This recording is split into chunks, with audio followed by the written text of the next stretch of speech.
Okay. You're good. Welcome. We're good? Yeah. Welcome. It's 6:39 on Tuesday, December 6th. And this is the Board of Education for Greenburgh Central School District, December 5th. Wrong date. Thank you.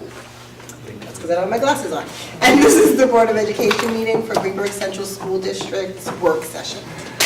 It is now, like I said, 6:39. I'm going to call the meeting to order. If we could all please rise for the Pledge of Allegiance.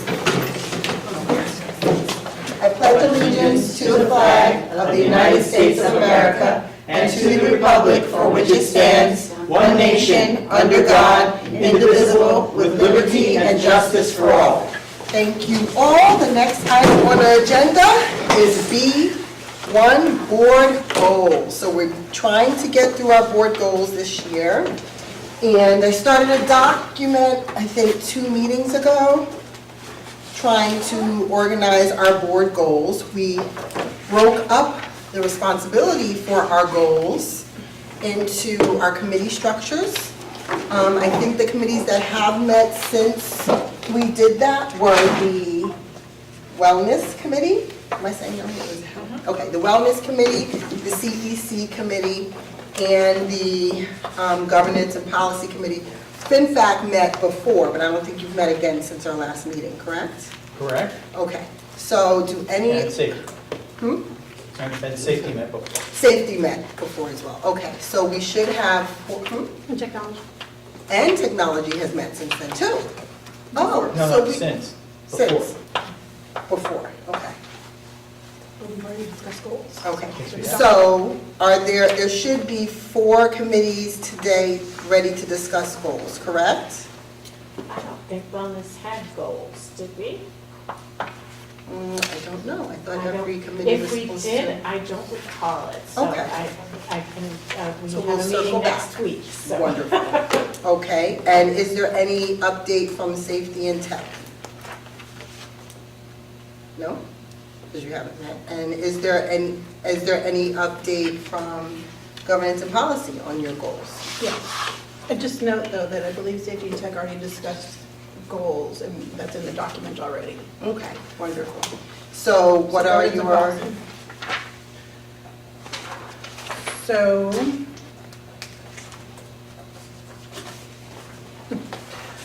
So, governance and policy met and discussed the board goals based on strategic goal 5, premier workforce, which is we commit to recruit, hire, recognize, retain, and support exceptional diverse employees to maximize student success. I'm going to read excerpts of the strategic plan and then what we determined as a goal under there. Strategic objective 1 under premier workforce is ensure all district protocols for the evaluation of all staff are developed and used effectively to improve staff effectiveness and student achievement. We had a lengthy discussion for a committee meeting around that and tried to come up with a goal and a measurement that we thought was achievable, and we determined that the board would develop protocols which are effectively used to ensure that all district staff, both instructional and non-instructional, are evaluated annually. The board will receive data clarifying the percentage of staff evaluated on a scheduled basis, whether that's quarterly or monthly, and that information will be given to us by building and department. okay, go ahead. Then we moved on to strategic objective 2, which is to improve and increase partnerships with local colleges and universities to identify a diverse pool of highly effective talent for all positions in the district. There are a number of items in the strategic plan under there, and we determined that the board will aim to strengthen and expand collaboration with local colleges and universities. And as far as a measurement tool, we didn't really come up with something. I think that's something we'll have to elaborate on it a little bit at a future meeting, or with everyone right now. Okay. I need you to go into the document, Trustee Valen, you don't have to do it right now, obviously, but update this, organize it Yeah. with what you just said. Yep. Okay, does anyone have any questions around the 2 objectives? objectives that the board is going to be looking at under premier workforce?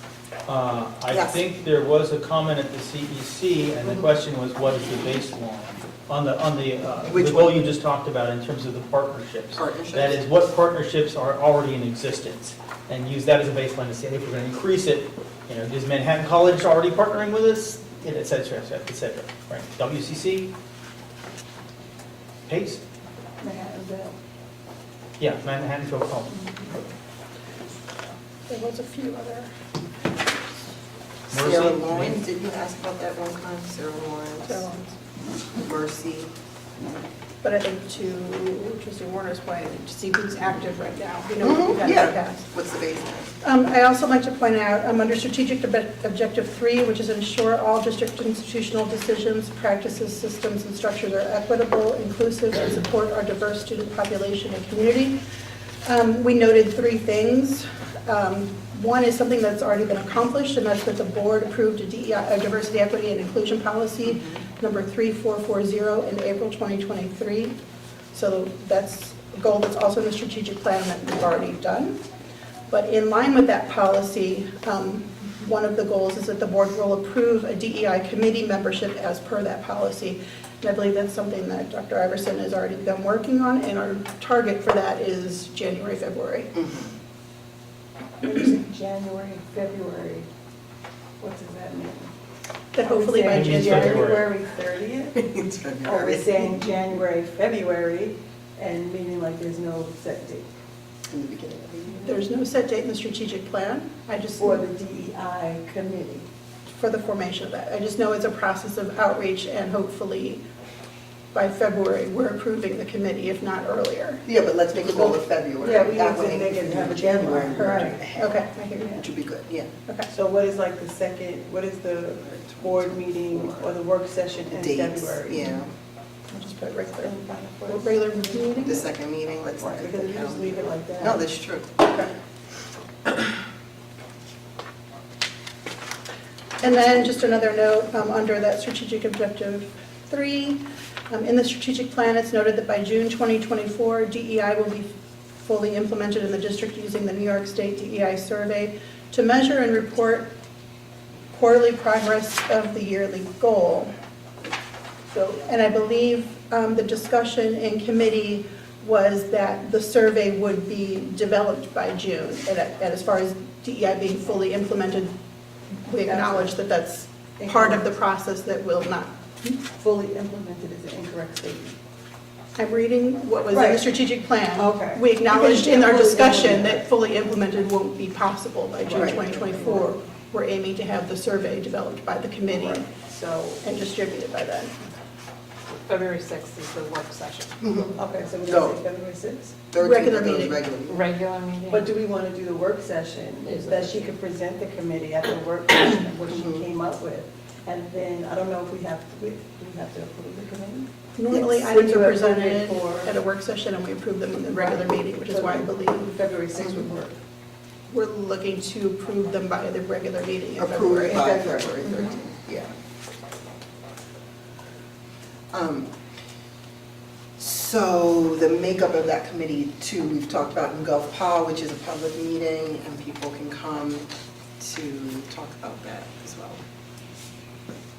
And Okay. I think the language at that last sentence Mhm. is putting us in, I don't know what to say, putting us in a place where we're not being truly transparent. Mhm. Because DEI cannot be fully implemented by Mhm. June 2024. So I know the strategic goals, Mhm. are we still able to change the wording so it doesn't, Mhm. right? Living document. Yeah, so I think we should change that Mhm. and just say, the newly implementation of DEI will commence January 2024, and it will still be a process, an ongoing process, because DEI is something you can't just fully implement. It will always be living, and it will always be growing. Mhm. So I don't want to put us in a place where we're kind of shooting ourselves in the foot. maybe we could say the fully implemented DEI committee, the Greenburgh committee by June 2024. And the survey maybe. The survey will be completed by June 2024. That makes Yeah, sense? yeah. I that's- tried to do the committee earlier, survey. What do we mean by completed then? Is that Completed, everything every is issued staff and member. we've gotten all the data and Right. like have a report? Yep. Or just that we've issued The survey, I that's like right. that part. because Like that's, the those survey are lots of steps. plus the Survey- data. Here we have survey developed by June 2024. Do we want survey with data back by June 2024? Dr. Iverson, what do you think? Do you want to develop the survey developed by June or?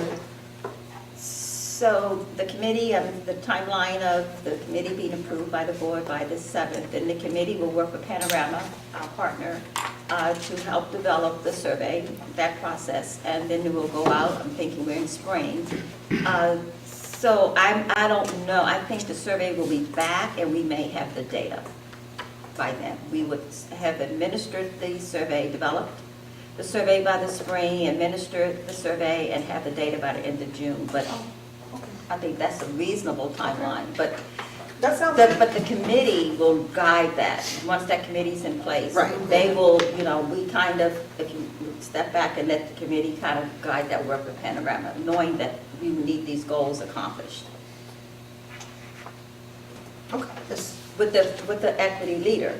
Right. Is that in your goals too? No, No, that's, because part of the Separate. strategic plan, there was an action to have, the policy even, to develop a DEI committee leader who will lead this work. And so that person working with the committee of all the constituents, that's the delving of the work they will get involved with. Trustee Jacobson? So my concern about the timeline, only it reflecting back on the SEL committee and then the issuing and implementation of that culture survey, there were a lot of flaws with that and it wasn't executed in a way that gave us valuable data back. And so my concern would be rushing to do it by this date and missing the opportunity to get good valuable data just for the sake of meeting a deadline. So that would be my concern, is that at least from it wasn't Panorama, it was a different company, but their, excuse me, their basic survey was not really helpful for the way our district is formulated and structured and stuff like that. And so it needed a big overhaul and there wasn't the time to give it the overhaul. And I don't really know if we got what we needed out of it, just so we could get it done by the end of the year. So that would be my concern about trying to push it through if we're not even having a committee by February. Yes, Trustee. I was actually going to propose earlier, kind of splitting the hairs, because I have a concern, maybe a little bit different, just as far as getting enough responses to have valuable data and to not rush the creation process. I was going to suggest the wording could be surveys developed and administered by June, and then they'd have the summer to tabulate results, and we could review them in September and/or develop a second survey at the start of the school year. So as far as the data getting returned, that'd be a nice bonus, but to address both your concern and my concern about getting enough responses, I just want to developed and administered is my suggestion. I mean, and that's something Dr. Iverson and Dr. Macaluso and Lisa Raymond, maybe even honing in on your superintendent's conference in September, because when it comes to staff, at least you have their attention that time, right? So it might even, so they can actually do the survey. This is part of your professional development. Everyone stop, do the survey. That might work for you too. I mean, it's a thought. You don't have to think it. Well, that was the feedback too last year with the SEL one, was that by the end of the year when it was being implemented, everyone was Scattered. Yeah. trying to wrap everything up, trying to get ready for Just trying tests. to Like, finish the summer. it was just one more thing that didn't get the attention it needed. I agree. I like that idea, because you have a captive audience. Right, captive audience, yeah.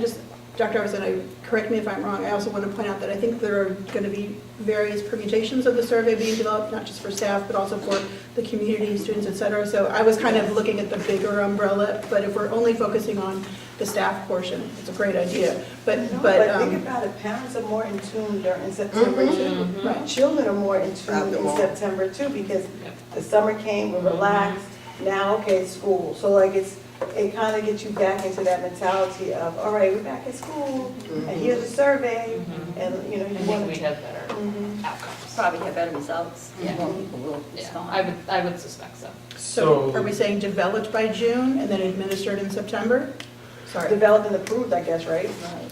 And there'll be many iterations of it before it's approved, because the committee working with Panorama will bring those questions back to us, to us. We will all have an opportunity to look at those questions to see if it's eliciting the information we want, the kind of data we want, because the data used from the survey ultimately will inform all professional development of staff, and the plan and how we roll out the specifics that we have detailed in our strategic plan that we want to assure we raise consciousness around, and some of the key vocabulary terms. So we want to make sure questions get at that. And so that's where Panorama are the experts to help the committee develop those questions that will come back and forth to the board and to me and to central administration, you know, and before it goes out. So we're hoping to capitalize on the errors made with the other one to make sure people will want to answer it, and people feel safe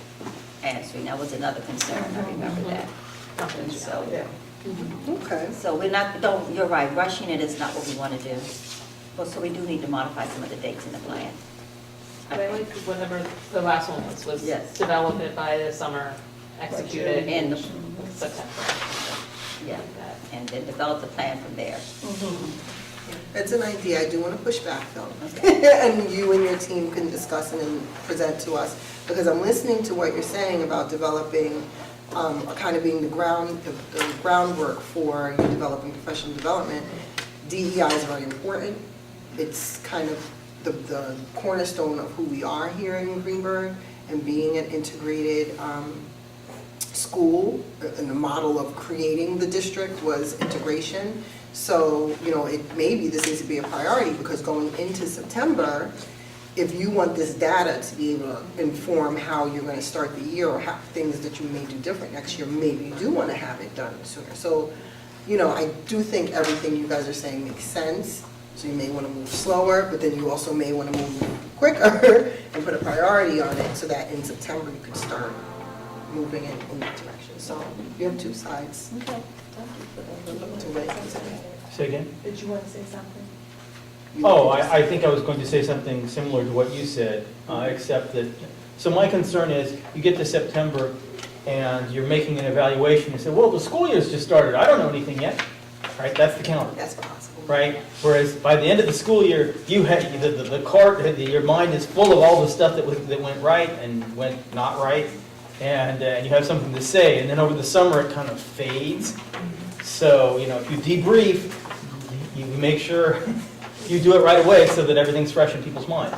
So I go either So, way. yeah. But so it just- I think It's better not to have a survey that's no good. Right. Yeah. Right. Okay, so I don't know how fast it's gonna be, how good the first draft is gonna be, Right, what you have to work right. with, you won't know until you have the committee. So I think the difference when you were doing, how many people have done DEI surveys?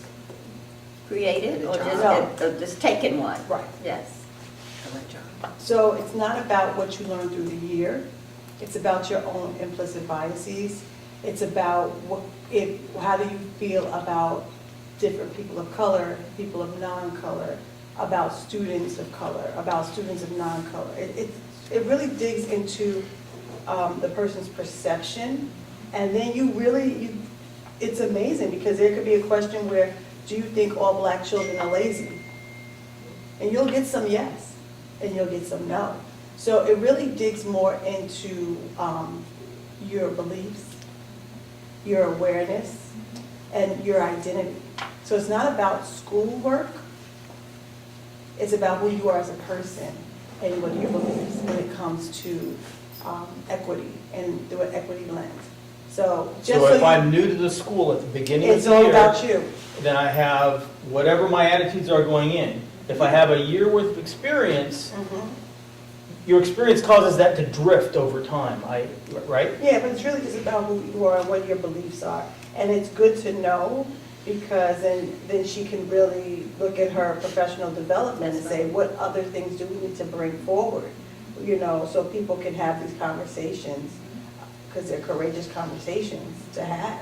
And some people feel like it has nothing to do with school. It's about this, the curriculum, that's all I need to know. But it has so much more to do with Personal day-to-day experience just the with fact, people.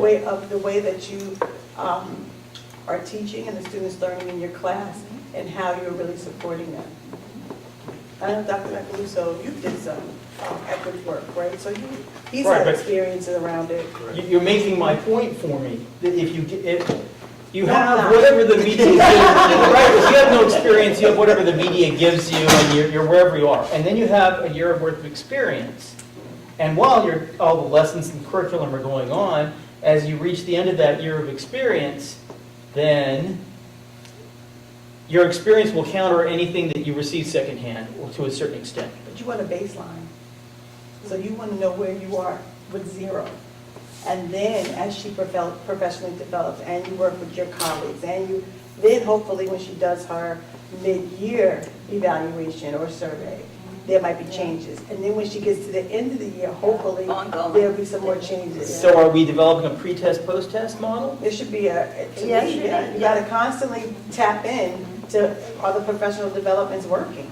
That's exactly. Just why I needed to. You need the Okay. data to drive that instruction. Or if the data to say, are we on the right track? Exactly. So if we're not, we don't want to keep going that way. So We you want to have go to- back and readjust. So you have to administer the thing at the beginning of the year and at the end of the Mid-year, year. I think mid-year, beginning of the year, mid-year. Yeah, do it a could be pulse. something different, it Yeah. doesn't have to be the thing, it's up to them, but, Depending on how long and the Panorama survey will go over that with That's them. what they're experts But you at. kind of just want to know.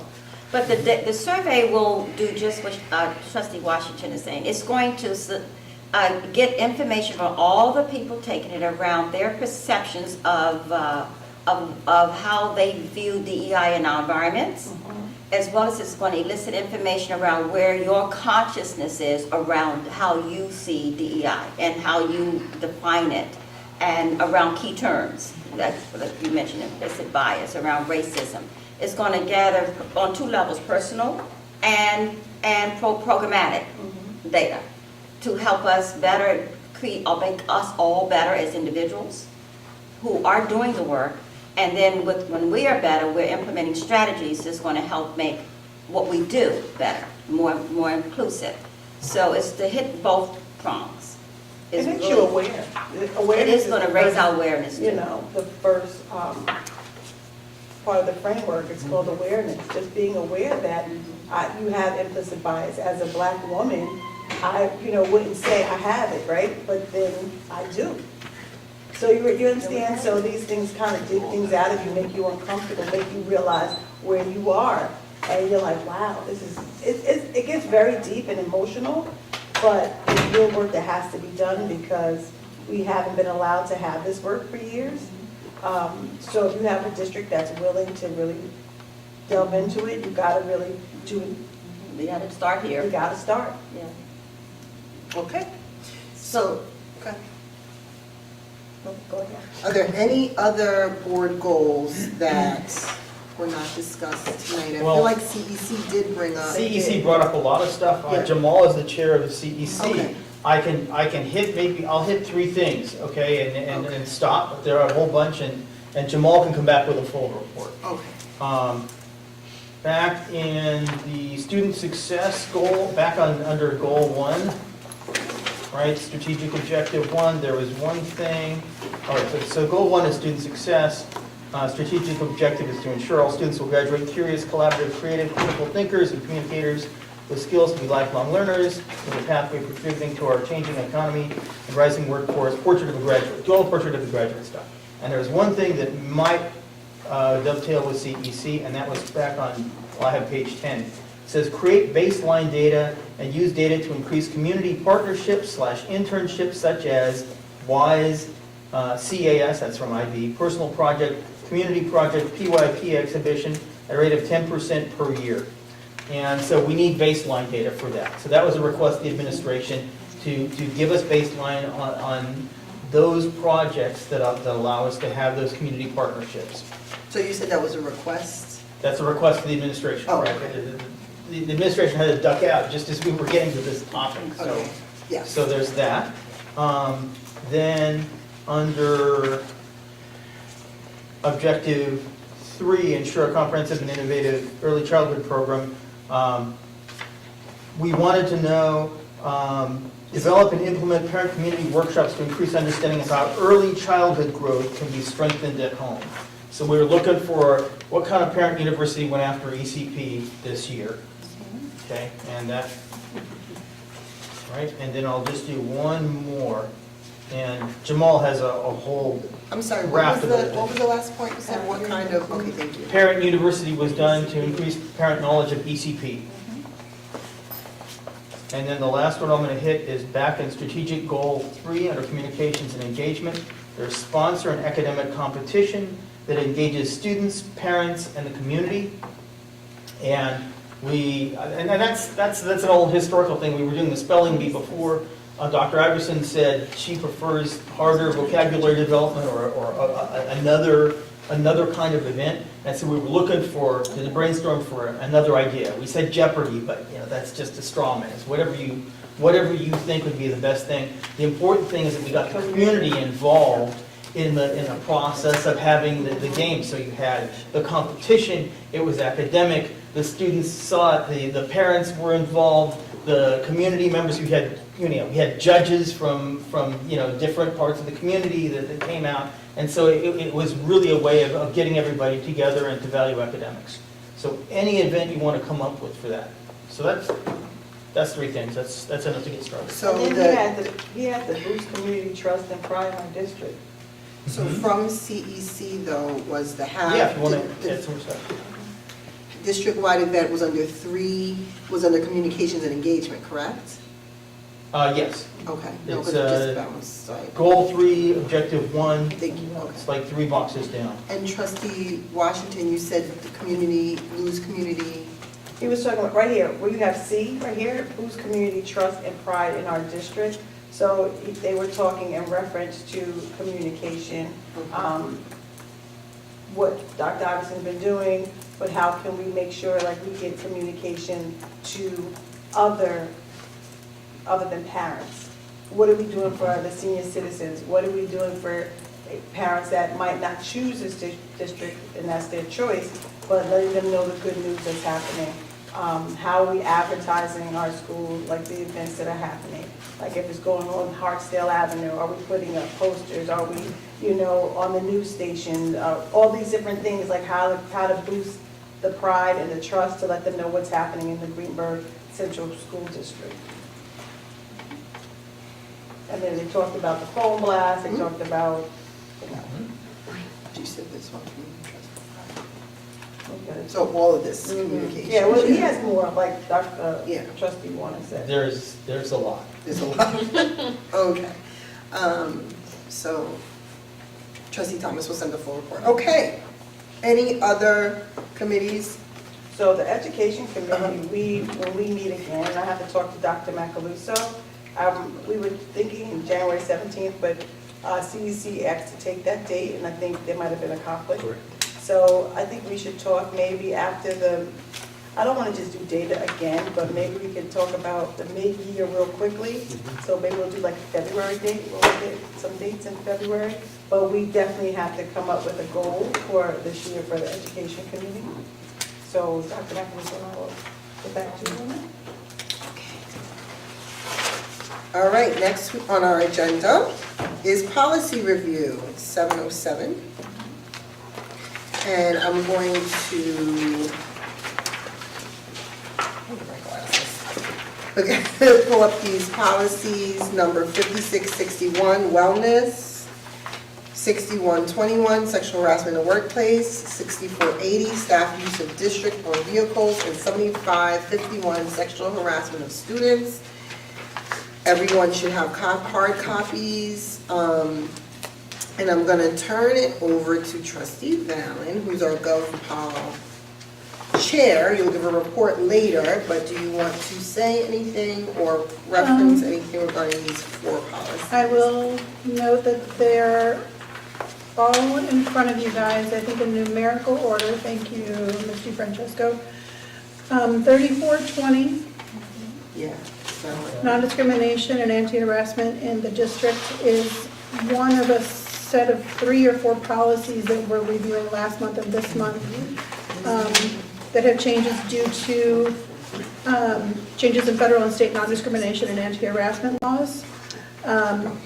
So for that reason, there are some significant changes when compared to our former policy, but it's just amplifying things. There was one section of, for 3420, there was one section of the current version before you that's in red that was a little bit more detailed that was in our original policy, and it has to do with website accessibility.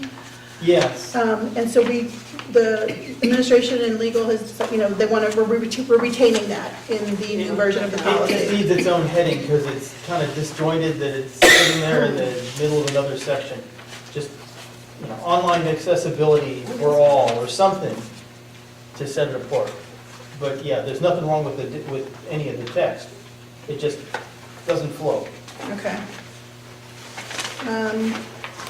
And I know it, yeah, I know it's the same as the old policy. It didn't flow there either. so you gotta fix it at So I think sometime. Steve Francesco's take a note of that, and we'll have that amended before it's presented to the public at the next meeting.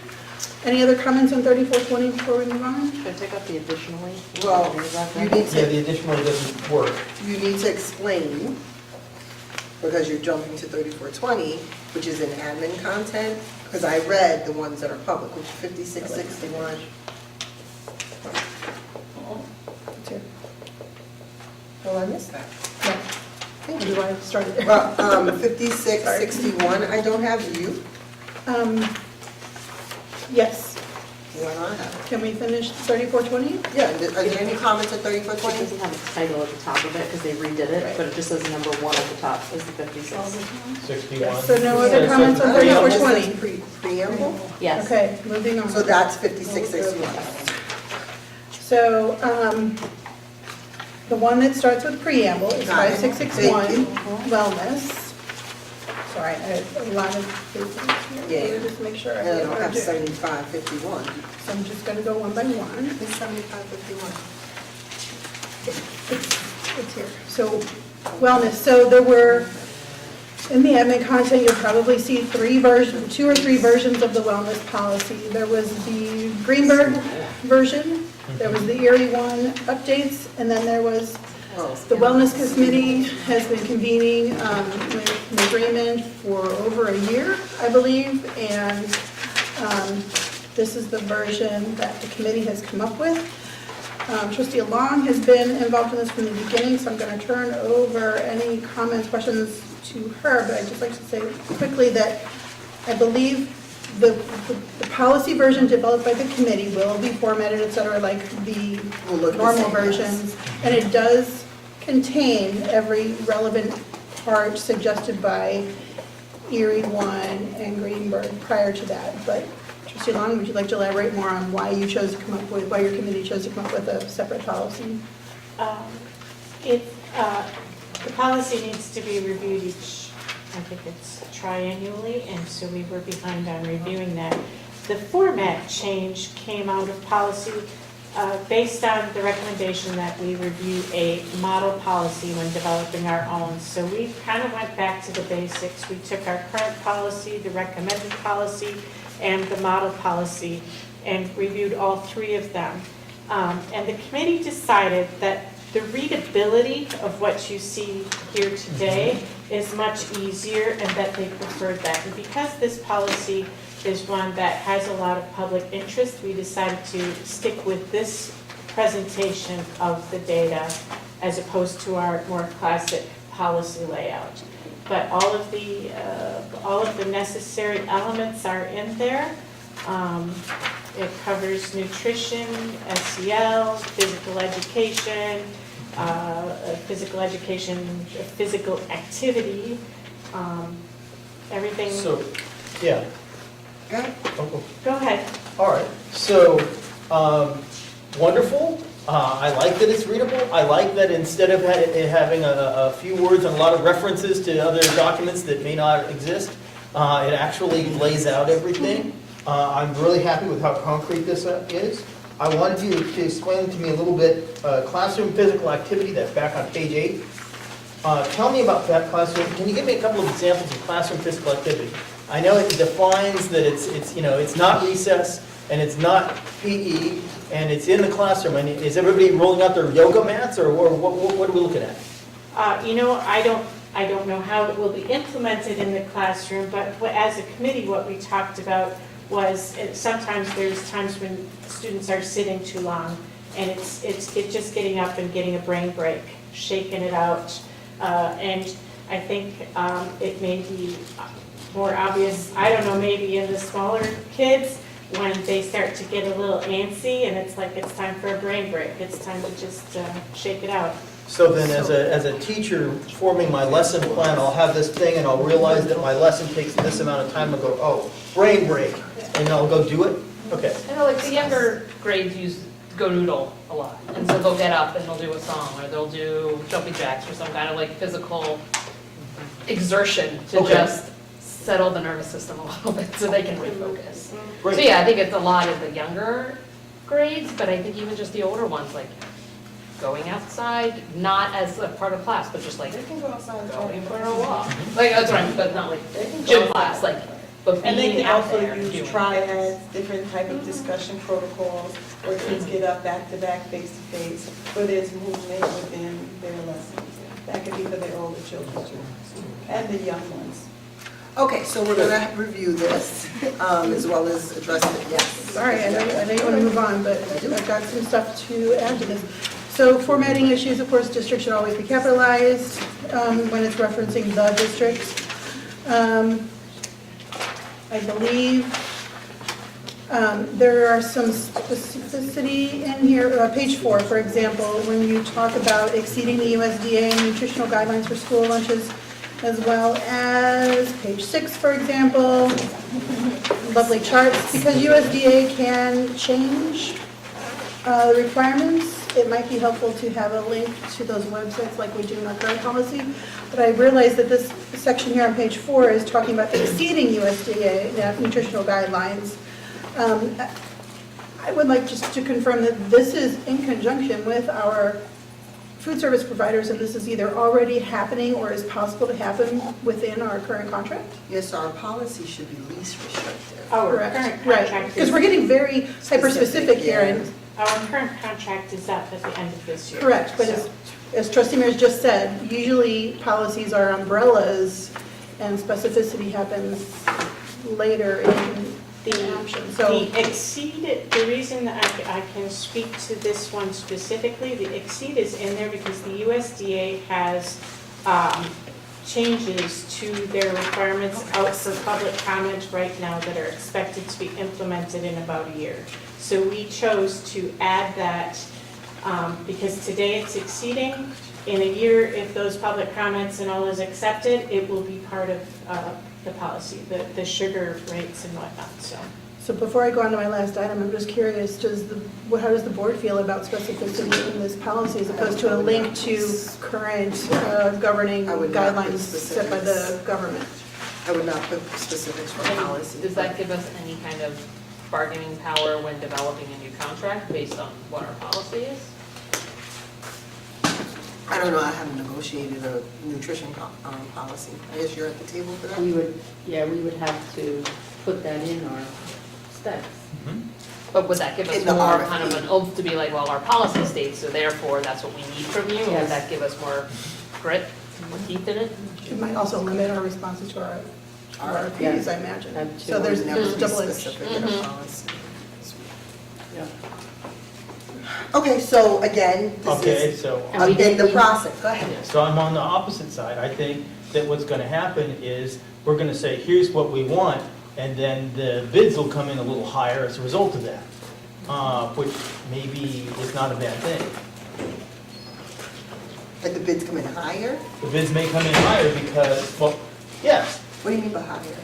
I mean, if you do a good job of implementing these standards, it will probably cost a little bit more money. Cost more, okay. Right? But then you'll have good quality food. And I think that may have been an ongoing problem that we've had. So I'm happy with this. So my concern with the sugar piece, because I know that that's been a sticking point, like right now, kids can have donuts for breakfast, and that qualifies as a healthy breakfast, which in my mind does not.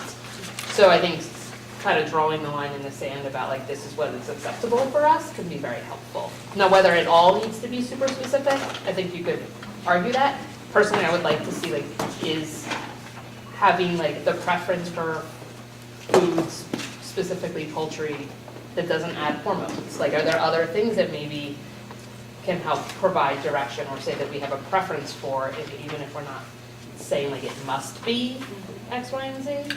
Okay, so we're gonna, did you have a response? No, I think that you can say a preference as opposed to, because you gotta remember with community eligibility, we get a lot of government commodities that we have to take. Right.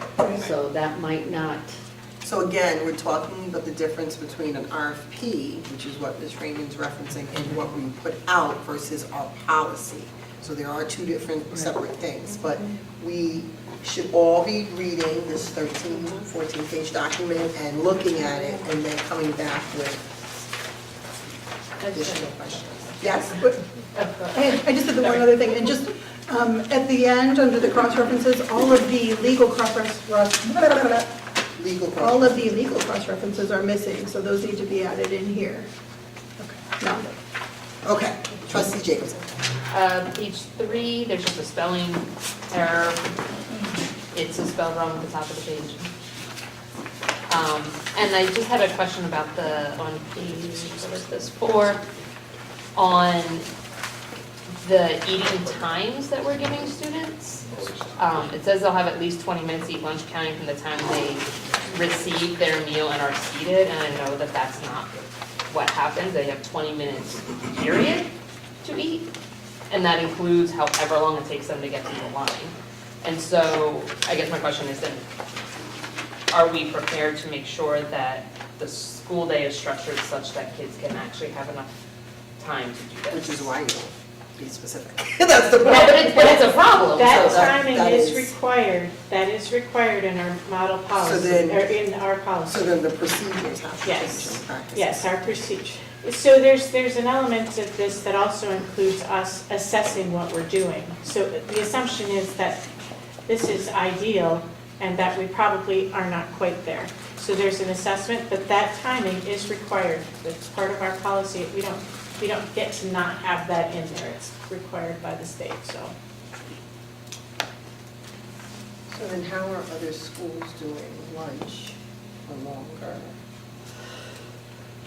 Okay, not going down that rabbit hole. Is there any other comment? Yes, trustee Downs. So my question is, at this point, because for this particular policy, I mean, normally we'd be presenting this to the public Well, we're at not. the next meeting. Is this one being pulled and referred back to committee? Yeah, because there's a lot of updates you guys just pointed out. I mean, updates that we've all agreed upon can be incorporated into our presentation, but Yeah, Are no, there- I think we need to, when's our next meeting? But it's up to, Next week, right? are you Next guys, week. We're the meeting 19th. next week so are you to gonna go about back Wednesday. and We'll go. review it? What things When's do our we want next to take meeting? out of it, I guess, or adjust? I'm I not don't Our know sure. next who- meeting is who- governance Spell and checking policy, and that's what I'm talking about. governance and policy meets on Monday. Okay, so then, yes. You want to talk about it in governance and Yes. policy? Because that's, All right, right, a new policy? yes, yes. So there should be, So Mr. Francesco, if you could update this policy and shoot me a copy of the current version.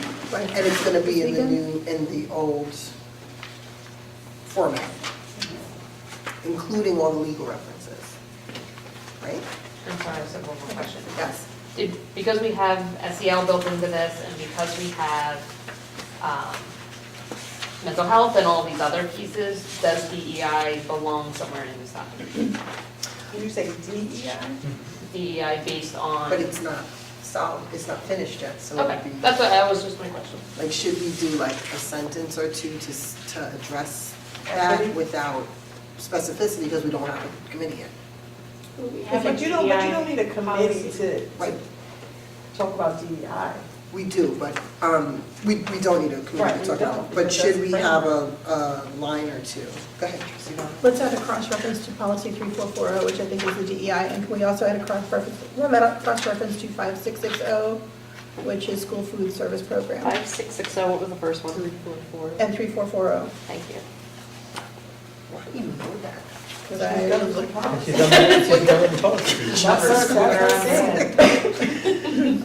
Okay, That's her wheelhouse. are we done with that one?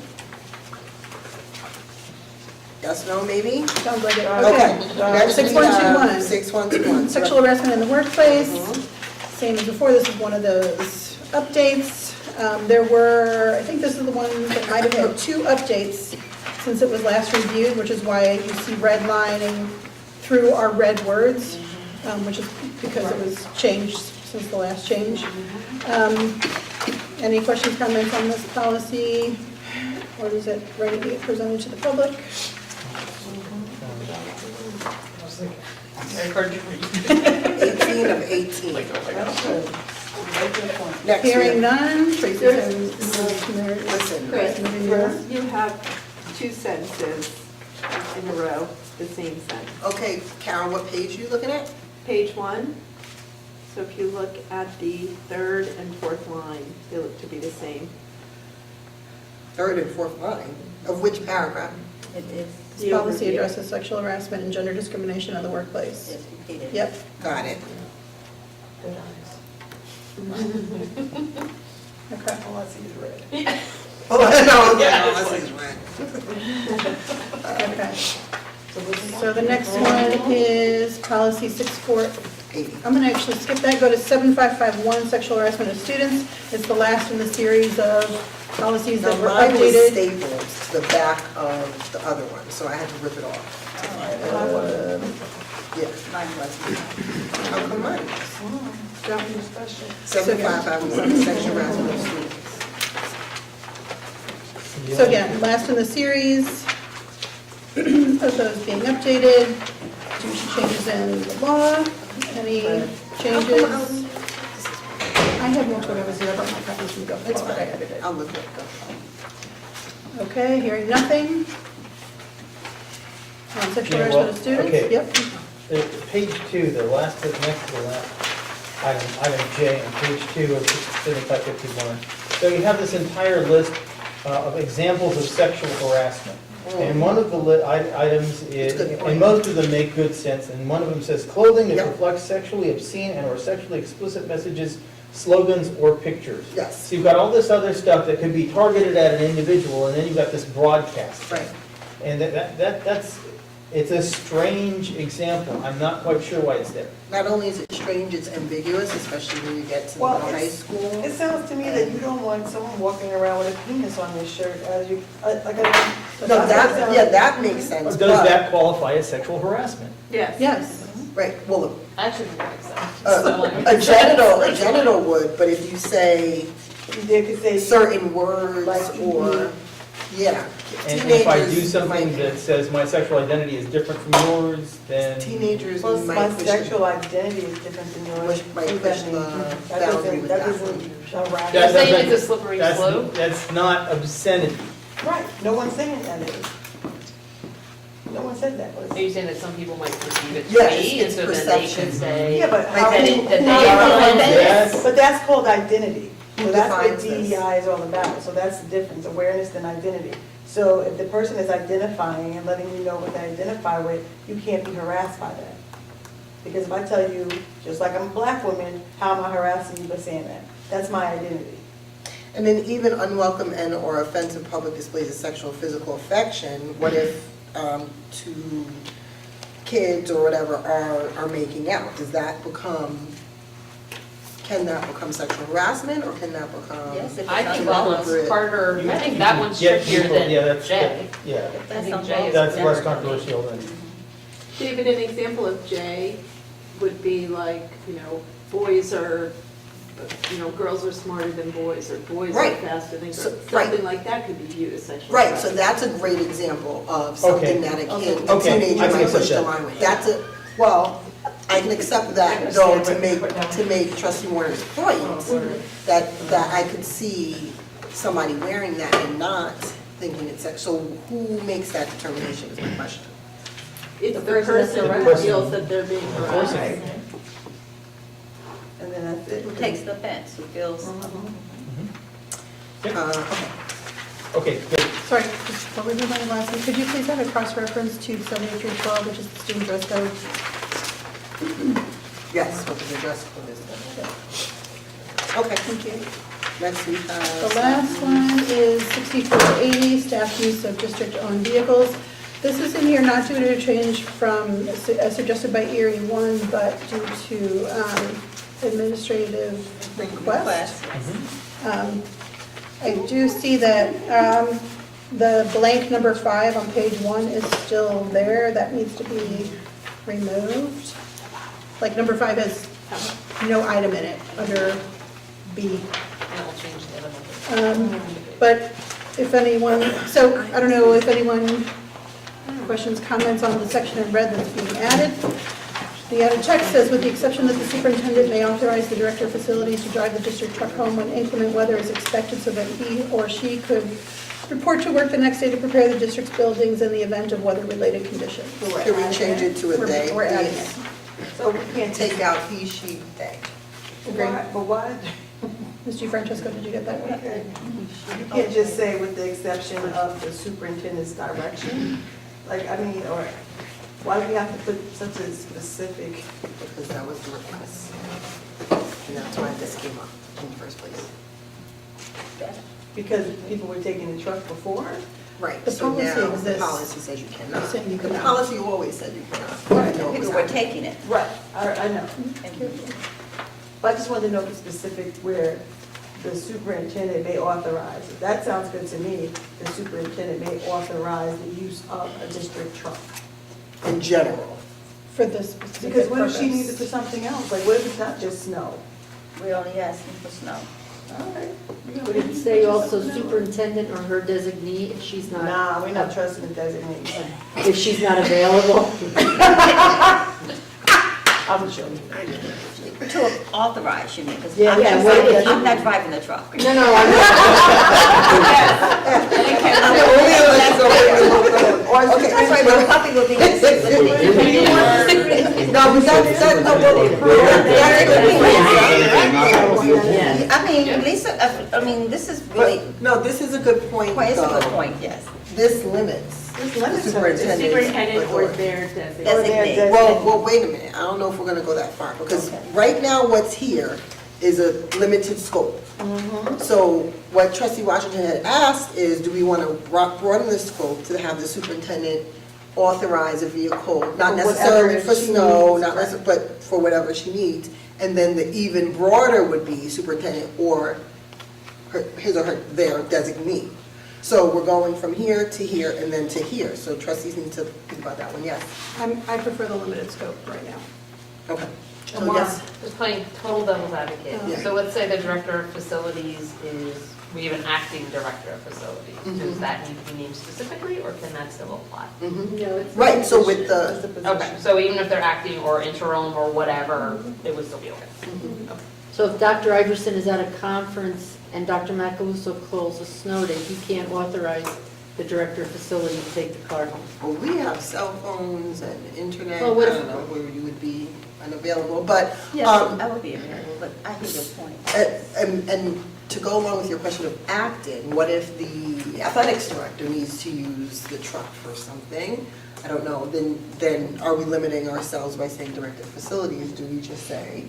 This policy, we were asking specifically only for the director of facilities. Okay. Because then the facility doesn't open. That's like, if he can't get here for the Right. weather, we can't, we may not be able to open schools. So Okay, so we just wanna because leave it There's now. one person now.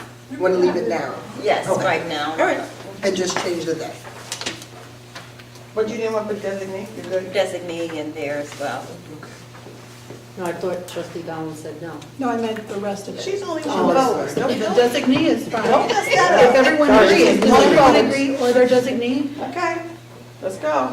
Go around the table. Designate. The designee. Who wants it? Designee, we're all fine with designee. I don't, Or their designee. I don't think it makes, I really don't think it would make a big deal for somebody else because usually with, or like the athletic director reference, there's always, if there's an event here, we always have buildings and ground stations. No, she said just. No, no, I'm just saying, if- Facilities, she was very clear. I don't think it would be an It's issue. not gonna come up.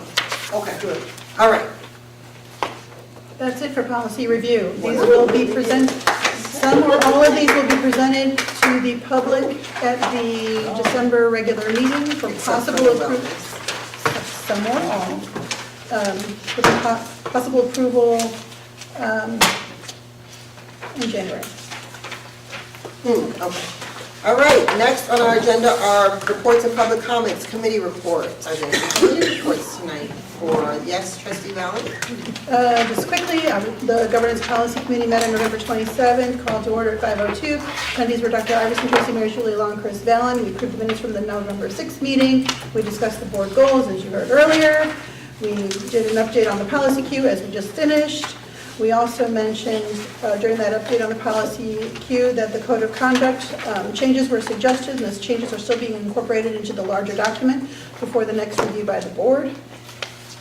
We discussed school presentations and the placement order on our agendas, and we'll continue that discussion at our next meeting, which is Monday, December 11th, after we're getting additional feedback from administrators. We discussed the need for a retreat or special meeting.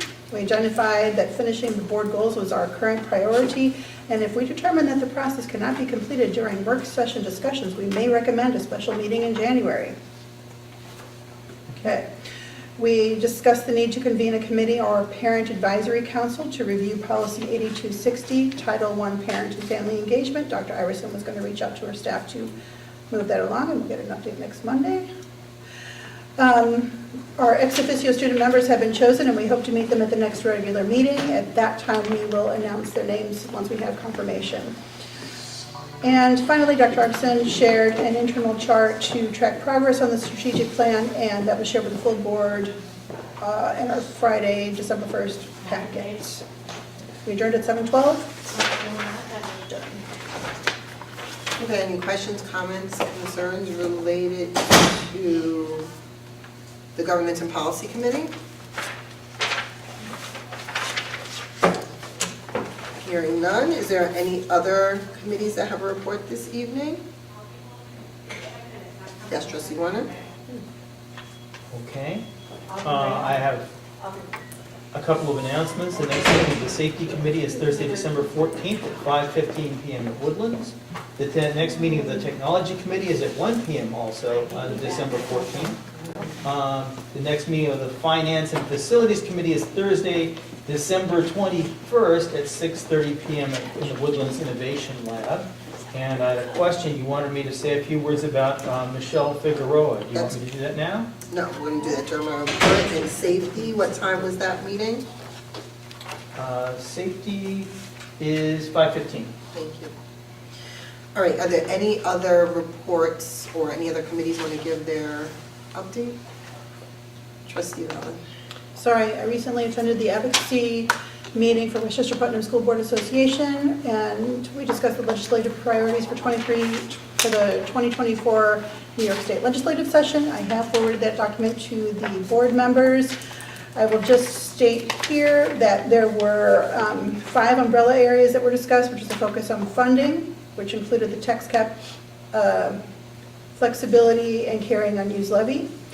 And maintaining full funding, now that the state has fully funded us, for foundation aid, and committing to and updating data and formula. Focus on flexibility has to do with pre-kindergarten education, loosening restrictions on aid so districts can target programs at underserved populations and allow for location and timing flexibility, as well as ask for an increase in per pupil funds. It includes additional monies for school security, for climate resilience, and for allowing flexibility in the use of state and federal school meal funding. There was a focus on long-term projects, which would again ensure climate resilience for school buildings, including flood infrastructure and air conditioning, and to permit additional reserves for long-term financial planning. Focus on staffing, that includes reviewing certifications to ensure appropriate staffing of teachers and school-based mental health professionals, continuing to look at barriers to training, recruitment, and retention of teachers, and improving civil service testing and hiring process to ensure timely hiring of quality candidates. And finally, there was a focus on special services, which includes attention for the special act school districts, some items for BOCES, including a salary cap for, I'm blanking on what that means, items for BOCES, and ensuring the timely availability of community mental health services and providers for students when in crisis, and ensuring the availability of quality special education providers for out-of-district placements. Additional suggestions were made to those items, and we will get the full-fledged document hopefully by January. Okay, any questions, comments? Anyone want to give any update about their particular building, their liaison? None? No, we got it. Oh, Trustee Jacobson? Always I did a high view update. Friday, they did a read for 2023, and the kids all came in PJs and books and learned about calming their bodies and spent time in the gym together. The pictures are up on social media. It's very, very cute. They're going to be doing coding projects in the Innovation Lab this week for Computer Science Week. Currently, the Highview Coat Drive is going on, so if you have any gently used coats or new coats, you can donate them there. And the second graders are going to see the Nutcracker next Friday, and that's connecting to the ELA curriculum and the SEL curriculum.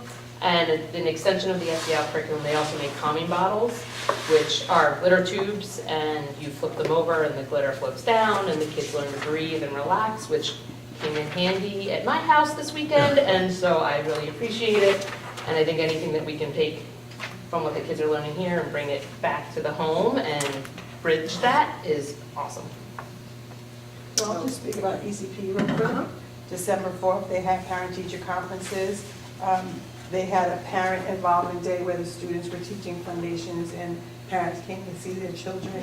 And they're looking for an after-school program where they could teach other languages. They are teaching Mandarin now, and they're also doing coding. All right, thank you. Anyone else want to highlight their school? Hearing none, we'll move on to board president's report, and my report is short. I just want to acknowledge that prior board trustee has passed, Michelle Figueroa. I don't know if you have the years in which she served, but Yeah. I did not work with her. She was a board member way before my children got into the district and I got involved with the school district, but Trustee Warner came onto the board as she was exiting.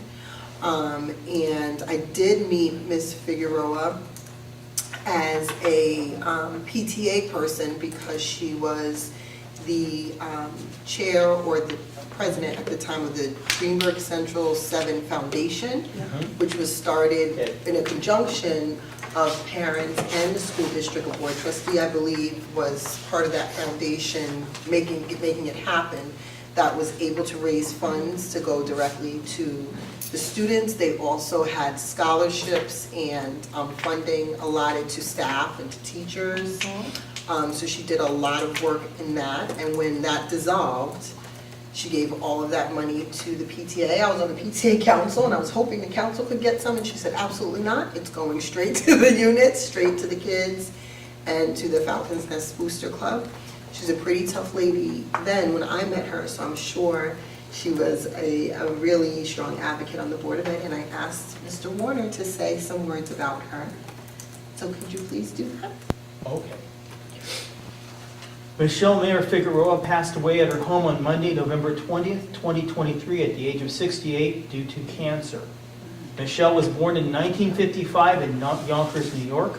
She attended Lincoln High School, Hunter College, and NYU. She married the love of her life, James Figueroa, in 1983. They were together for 40 years and they raised two sons, Adam and David, who now have successful careers. One is married, the other's about to be married. Michelle was a physical therapist at Montefiore Medical Center in the Bronx for over 48 years, retiring in 2022. She helped many people heal and improve their lives. She also worked at the Orchard School in Yonkers for over 20 years, and she kept a collection of drawings the young students gave her. In the Greenburgh Central School District, Michelle was a board trustee from 2001 to 2007, and she served as board vice president in the 2002-2003 school year. Michelle, as you said, was very no-nonsense. In her view, the students came first, and as she recognized that was also your attitude, everything was great. If you were here for some other reason, she eventually figured that out. I came on the board when she decided not to run for another term, as you said, in 2007. Michelle's service to the district was not limited to her Board of Education work. She was a founding member of the GC7 Education Foundation, yes. Every year she helped organize and host a lavish party and convince GCSD parents to donate significant amounts of money. The foundation awarded grants to teachers for projects that benefited the students. So if you wanted to supplement a unit of elementary instruction in history or astronomy with a cart full of books and then record some read-along tapes, the Education Foundation would fund you. Every year another party and another set of grants for over a decade. Michelle had many connections. She cooked, she gardened, she did glamour camping, aka glamping, and there were groups of friends associated with each hobby. Michelle was her extended family matriarch, hosting family holiday events every year. There were neighborhood kids who grew up viewing her as their second mother. She had physical therapy friends and orchard school friends. Her husband does financial work for theater groups, so there's another group of friends through him. Michelle's GCSD exploits were just kind of the tip of the iceberg. I'd knock on the Figueroa's front door every few years when handing out budget or event flyers, and Michelle was always gracious and supportive as long as she felt money was being well spent. We ran into each other occasionally at the A&P, which eventually became the Acme. The last time we spoke in October, she told me she supported the Phase 2 school roof repair bond, asked after my daughter, and let me know that she was a proud new grandmother. So that happened like 5 or 6 weeks before. Pancreatic cancer is extremely aggressive. Michelle passed within 10 days of her diagnosis. Her funeral in Shiva coincided with Thanksgiving weekend. She was laid to rest in the Oakwood section of Ferncliff Cemetery. There's a temporary grave marker. One of her sons, David Figueroa, has a Facebook page that's a tribute to her. You can Google Facebook Michelle Mayer-Figueroa, Mayer-Figueroa, and then click on David Figueroa from there. So there are a lot of David Figueroas. Michelle Figueroa's life was a life well lived. She was known, and she will be missed by many. Thank you so much. Sure, do we have a moment of silence? Yes, have a moment of silence, please.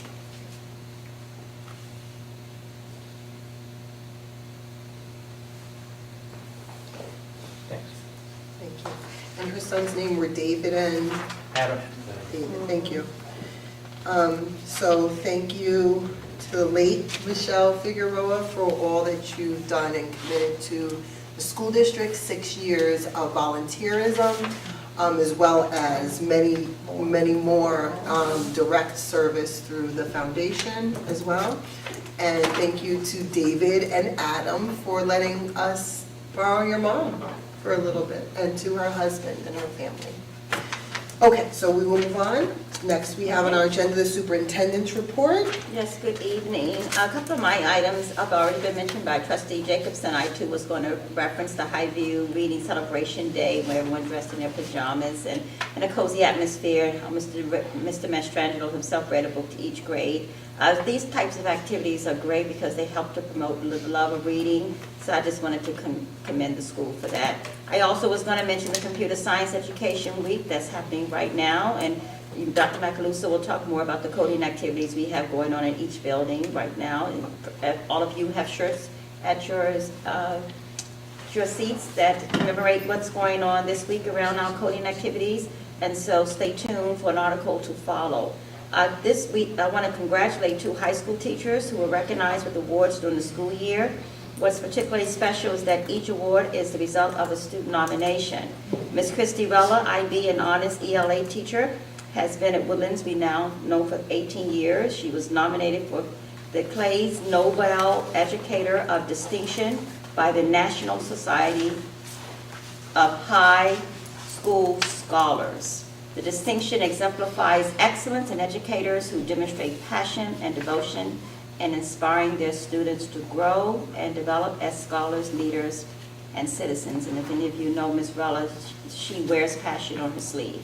The next teacher is Mr. Holland, who teaches AP and IB history courses, was selected as the 22-23 New York State History Teacher of the Year through the Gilder Lehrman Institute of American History. You know, he is an alumnus of Woodlands and is dedicated to giving back to his students. Congratulations to both Ms. Rella and Mr. Holland. We're very proud of you.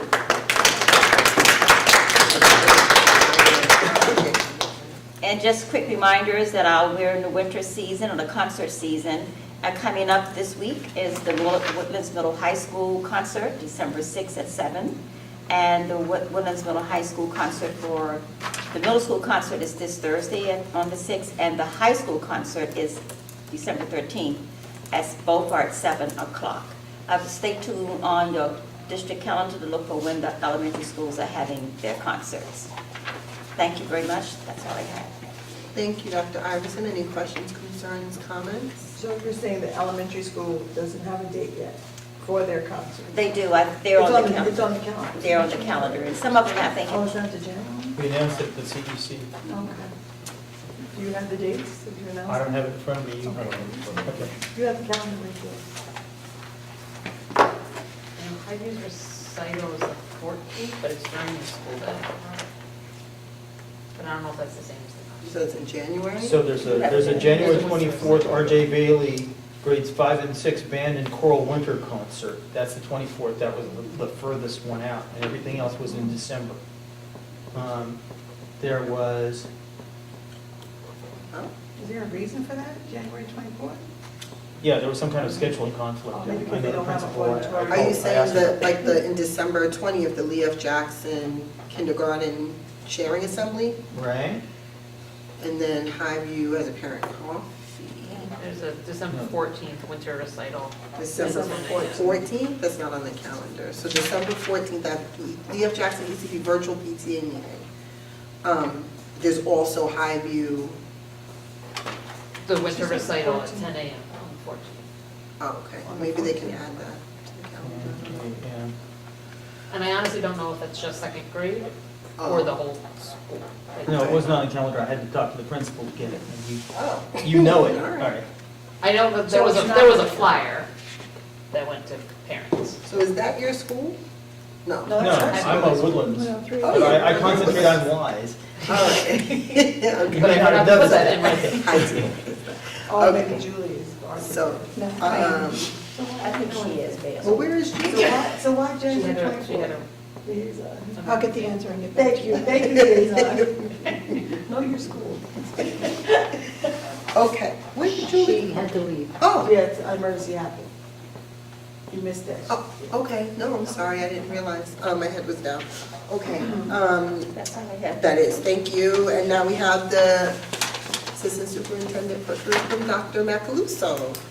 Good evening, board and community.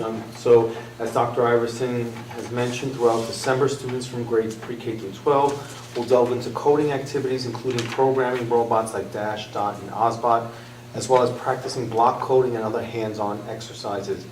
In a collaborative effort with middle and high school educational technology teachers, approximately 20 high school students and 20 eighth graders will volunteer to mentor younger students in various elementary schools, fostering a culture of coding education. We kicked off our month of code at Bailey yesterday, Monday, December 4th. Highview and Lee F. Jackson will conclude this week's coding events, paving the way for more activities next week, catering to learners of all ages. And I want to publicly thank all of our staff members who made that a success. Hour of Code will technically culminate at the end of the month on December 18th with a parent university focused on STEAM activities, and that will take place at 6 p.m. at the RJB cafeteria. What day? December 18th. December 18th at 6 p.m. RJB cafeteria. Parents can access that on the website and the Parent University calendar, and I'll also send out reminders. Recently, we've also had an initial launch of our annual Seal of Biliteracy meeting. We had 32 students who entered their names into the interest form who would like to challenge the Seal of Biliteracy from those who are eligible.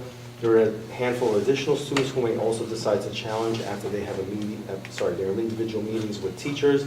They were not able to attend the initial meeting, so we anticipate that the 32 students will increase.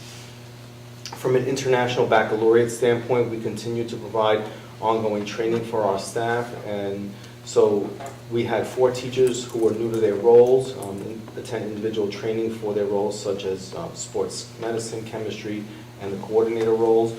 We have 19 teachers registered for making the PYP happen. Again, that's the primary years program happen, and that's going to happen throughout December and January. We have 35 teachers who will have completed the MYP, Middle Years Program training, by the end of this week, with an additional 46 pending. They're scheduling, and 12 TAs also scheduled to attend that MYP training. All coordinators and the district director also attended the MYP Middle Years Program Making It Happen training. We also had parent meetings recently for Year 1 DP students, and for clarification for the public, whenever we refer to Year 1, that refers to our current juniors, because that is the first year of the diploma program. And last week, on November 30th, we had our Year 2, which would be our seniors, a meeting for the parents of seniors, where we had at least 15 participants at that meeting. And that concludes my report. Thank you. Any questions, comments, concerns? Hearing none, we're going to move on to the Assistant Superintendent for Business report. Thank you.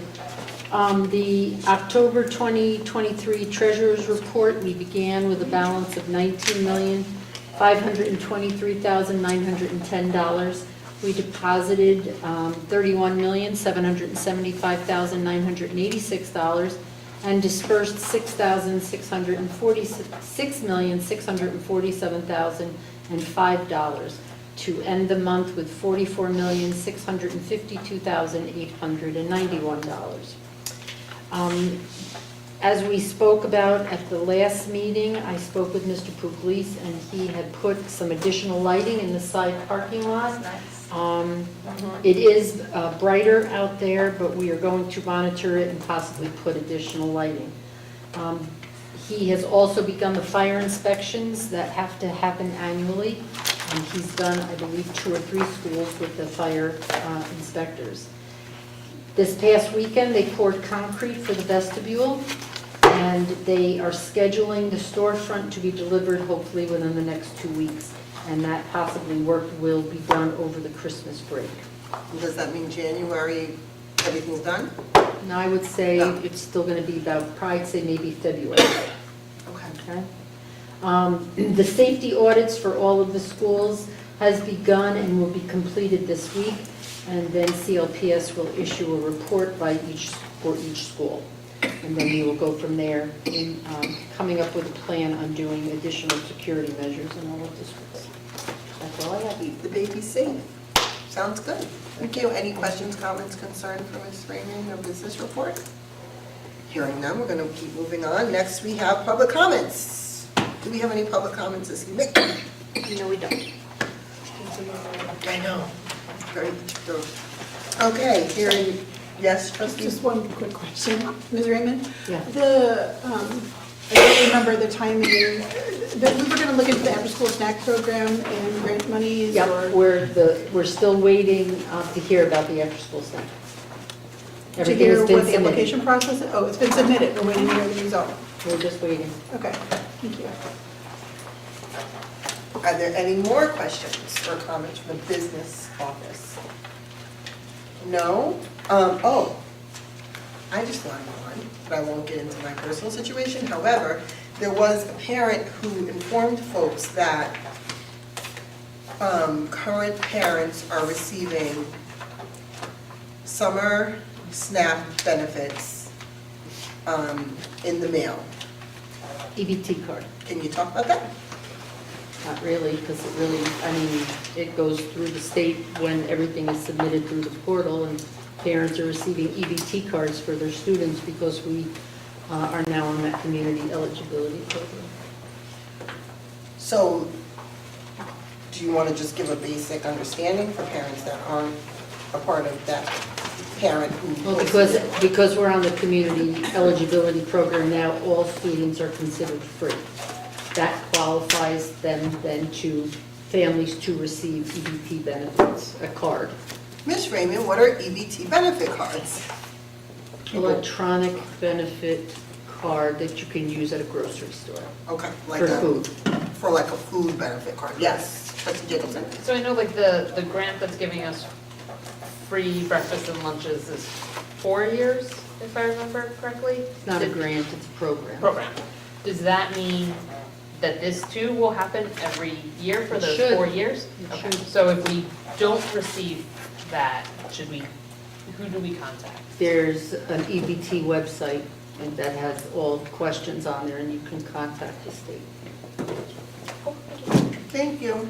Okay. Any other business questions, comments, or I concerns? guess so. Hearing none. And there's no public comments. Can I get a motion for executive session, please? I move that we adjourn to executive session to discuss collective bargaining negotiations, the employment history of particular persons, and matters deemed confidential by state or federal law, including seeking advice from counsel. Second. It's been properly moved and seconded. Any comments? Hearing none, all those in favor? Aye. Any opposed? Any abstentions? Motion carries. It's now 7:58 PM. We are in executive session. Thank you.